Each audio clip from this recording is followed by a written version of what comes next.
Hey guys, so today we have a 2020 election prediction between Bill de Blasio, who's, I believe, the current mayor of New York, and Donald Trump, who's also from New York but currently resides in Washington, D.C. So we're going to go through and go into here so we can move it like that. Right, so Washington, Oregon, California, Hawaii, all are safe states for the Democrat.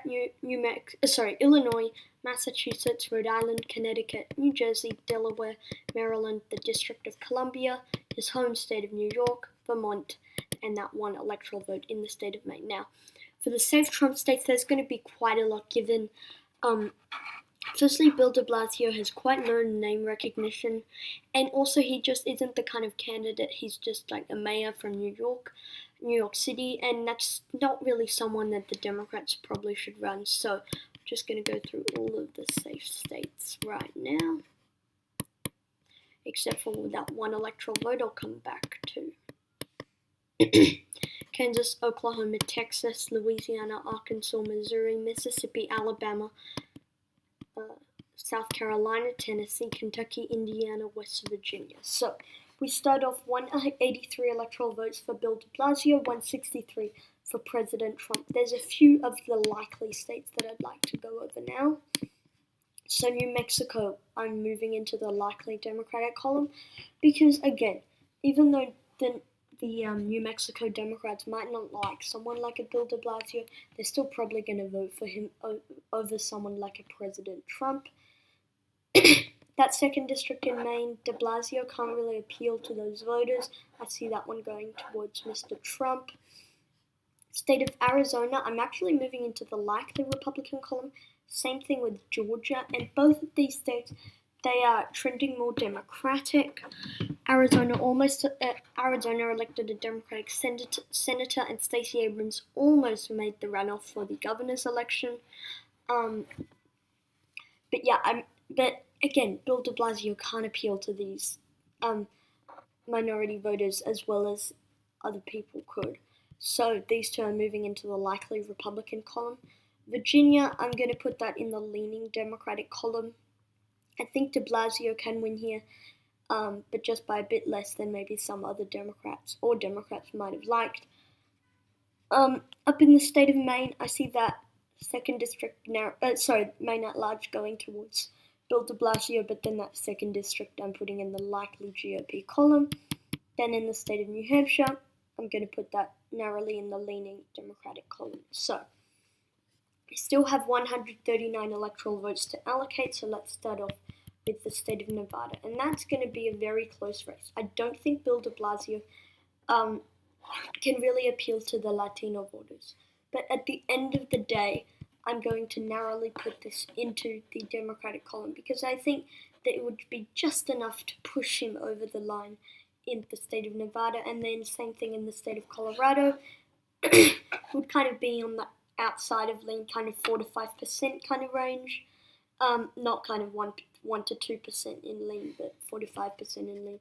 So I'm putting Colorado in the leaning Democratic column. Now let's go down to the south. The state of Florida and North Carolina are both giving over towards the GOP.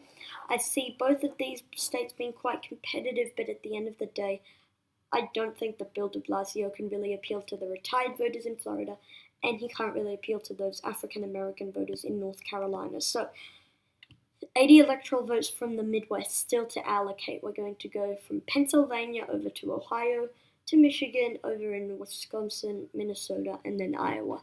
So starting off with Pennsylvania, this is going to be a hotly contested race. It could go really either way. But with someone like a Bill de Blasio, it's going to be very close because he can't really get that many independents and Democrats energized to come out and support him. So at the end of the day, I do believe that at the end of the day, this state will ever so narrowly go towards the President of the United States against someone like a Bill de Blasio because he can't really appeal to those voters. Same thing with the state of Ohio. In fact, I could actually see this being outside of 5% at this point in time, so I'm actually going to put that one in the likely GOP column. That gives Trump 274, and same argument as Pennsylvania. He can't appeal to these Midwestern white working class voters.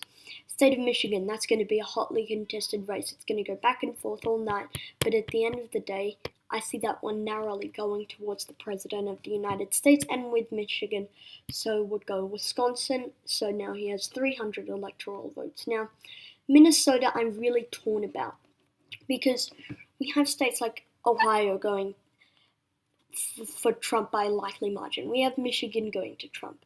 We have Wisconsin going to Trump. Now, but at the end of the day, I think there is a very good possibility that the president wins Minnesota. Now, I'd like to see some polling data on Minnesota, but another thing to kind of weigh in into this whole equation is his approval rating. So we're actually going to go into the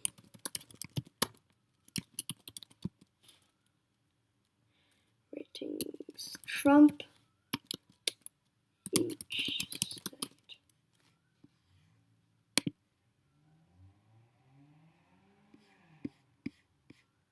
So you can see that the state of Minnesota, he's underwater by 15. Now that's not really good for him. So for kind of that reason, I'm going to narrowly put this in the Bill de Blasio column, and then Iowa would of course go to the President of the United States. So that's it for today's video, guys. Thank you guys for watching this video. Comment down suggestions below, and I'll see you all in the next one.